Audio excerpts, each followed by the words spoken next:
की अदालती कार्रवाई के हवाले से बिस्मिल्लाहिर्रहमानिर्रहीम इय्याका नअबुदु व इय्याका नस्तईन।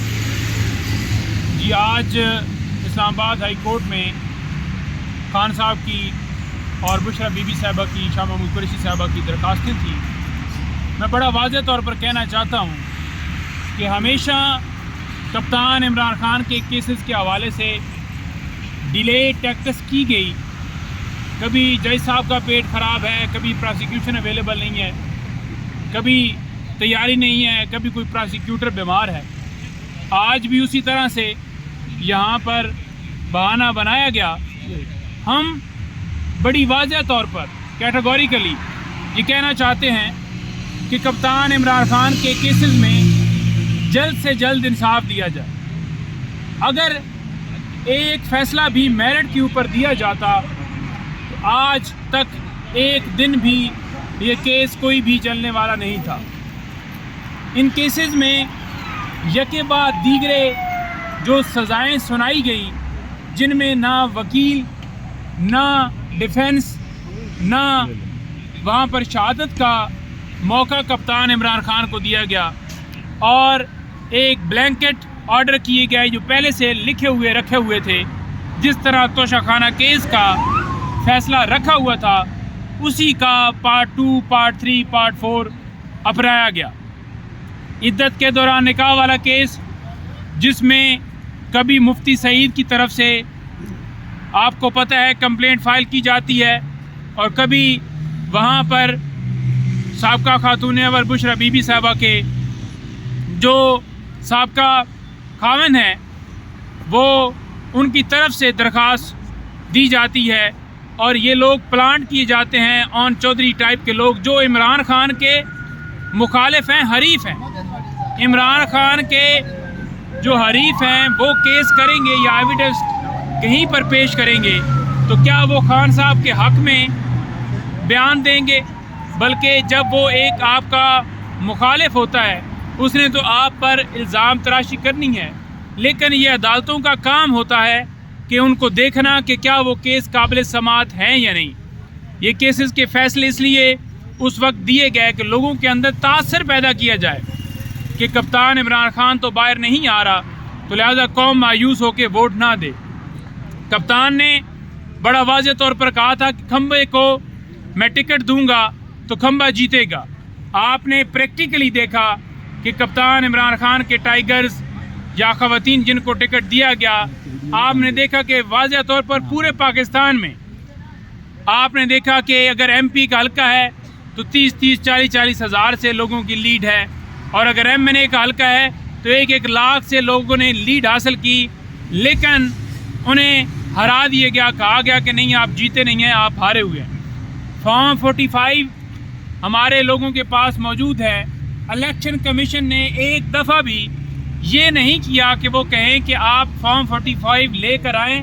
हम उनकी रिजेम्बलेंस करते हैं कि क्या वो वाकई जीते हुए हैं या हारे हुए हैं। अगर इलेक्शन कमीशन बाइसनेस का मुजाहरा ना करता तो फ़ौरन हमारे जो उम्मीदवार जीते हुए हैं, जो वहाँ पर दरख्वास्त लेकर गए थे, उनके फॉर्म 45 चेक किए जाते और इसी तरह जो जमातें जिनके उम्मीदवार जितवाए गए धांधली के ज़रिए फॉर्म 47 के अंदर रद्द बदल करके किसी एक हल्के का, किसी एक उम्मीदवार का मंगवा के कम से कम इतना तो देख सकते थे कि क्या वाकई वो जीते हुए हैं या हारे हुए हैं। लेकिन इतनी भी जहमत नहीं की।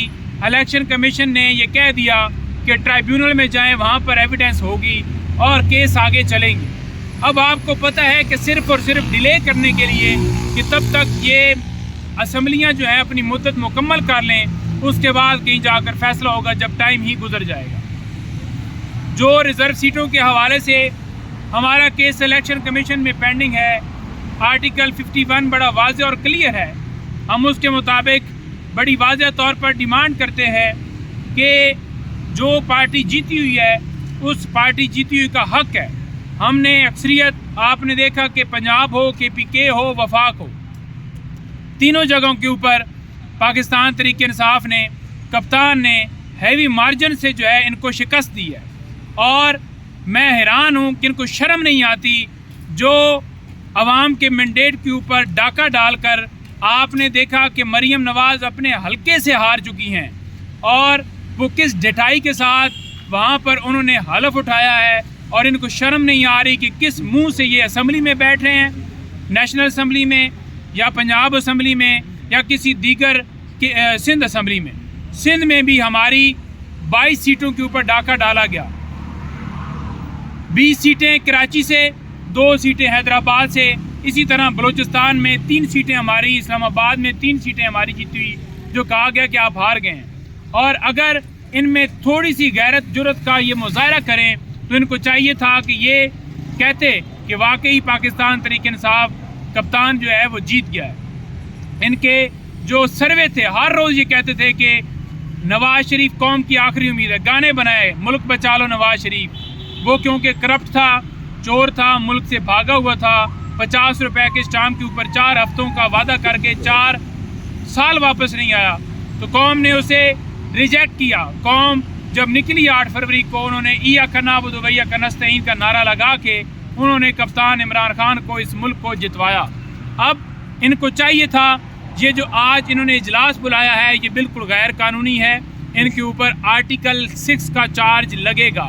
बड़ा वाज़ेह तौर पर कहना चाहता हूँ कि जब असम्बली पूरी ही नहीं है, जब रिज़र्व सीटों के हवाले से मामला इलेक्शन कमीशन में जान के इलेक्शन कमीशन ने लटकाया हुआ है, पेंडिंग रखा हुआ है, तो किस कानून के, किस आइन के तहत ये इजलास बुलवा सकते हैं? वो सदर का इख्तियार था, सदर ने ही इजलास बुलाना था। जो उन्होंने इजलास बुलवाया उस वक्त जो उन्होंने कॉल दी वो बड़ी गलत कॉल दी। और मैं बड़ा वाज़ेह तौर पर कहना चाहता हूँ कि जब तक इजलास जो है वो कौमी असम्बली में हमारी नशिस्तें पूरी नहीं होती, किसी सूरत इजलास नहीं बुलाया जा सकता था। अब जो मैं वाज़ेह तौर पर कहना चाहता हूँ, खान साहब ने हफ्ते को कॉल दी है कि पूरा पाकिस्तान जो है, ये जो मुल्क के अंदर बदतरीन धांधली की गई है, इसके ख़िलाफ़ निकलेगा। इंशाअल्लाह ताला पंजाब हो और वफाक हो या कोई सूबा भी हो, हर सूबे में पुरअमन एहतजाज जो है पाकिस्तान तहरीक इंसाफ करने जा रही है। इंशाअल्लाह ताला ये जो डाका डाला गया, हमें कोई सीटें हम इसलिए नहीं मांग रहे कि हमें MNA MPA बनाओ, हम ये कह रहे हैं कि अवाम ने 5 साल के बाद जिस शख्स को वोट दिया है, हम आवाम के इस वोट जो अमानत दिया गया है इसके ऊपर डाका किसी सूरत डालने नहीं देंगे इंशाअल्लाह ताला। ठीक है सर, आप भी जीते हुए थे, फॉर्म 45 के मुताबिक आपकी भी सीट छीन ली गई है, आप कहाँ तक पहुँचे हैं इनके ख़िलाफ़? देखें, फॉर्म 45 जो मेरे हलके की हद तक है उसमें फॉर्म 45 में ही मुझे हराया गया है, और जो रिजल्ट्स दिए गए हैं फॉर्म 45 के मुताबिक वो फॉर्म 45 जेली तौर पर फैब्रिकेट किए गए हैं। किसी के ऊपर पोलिंग स्टेशन का नाम नहीं कि ये किस पोलिंग स्टेशन का रिज़ल्ट है, किसी के ऊपर मेरे जो एजेंट्स हैं उनके सिग्नेचर ही नहीं है, खुद ही उन्होंने फैब्रिकेशन की हुई है। और पहले फॉर्म 45 रोके गए क्योंकि वाज़ेह तौर पर 8 तारीख को मैं जीत रहा था, 9 तारीख को हराया गया और फॉर्म 45 मुकम्मल तौर पर नहीं दिए गए, हमारे पोलिंग एजेंट्स बाहर निकाले गए, पूरा दिन धांधली की गई, बॉक्स तोड़े गए, बैलेट पेपर पहले से जारी किए हुए थे, मेरे पास सारी एविडेंस मौजूद है। RO ने दरख्वास्त मुस्तरद की, इलेक्शन कमीशन आए, इलेक्शन कमीशन ने दरख्वास्त मुस्तरद की और हाई कोर्ट में भी हम गए। अब इलेक्शन ट्राइब्यूनल का कहा गया, लेकिन इलेक्शन ट्राइब्यूनल से रजू करने की हमने पटिशन तैयार की है, लेकिन वहाँ पर लाहौर में उसके ऊपर कोई कार्रवाई आगे बढ़ी नहीं। उन्होंने कहा जी कि ट्राइब्यूनल कॉन्स्टिट्यूट ही नहीं हुआ। तो लिहाजा अब आप ये बताएं कि जो लोग जीते हुए हैं वो अपना वोट इस्तेमाल ही नहीं कर पा रहे हैं असम्बली के अंदर जाकर, तो कैसे आप स्पीकर, डिप्टी स्पीकर और सारे इंतखाबात किए जा रहे हैं। और हमारी जो रिज़र्व सीटें हैं वो हम बार बार मुतालबा कर रहे हैं और आइन के अंदर, कानून के अंदर रह के हम एहतजाज भी करेंगे। कानूनी तरीका भी हमने इख्तियार किया हुआ है कि हमारी सीटें जो हैं वो वापस की जाए। बहुत शुक्रिया। Thank you.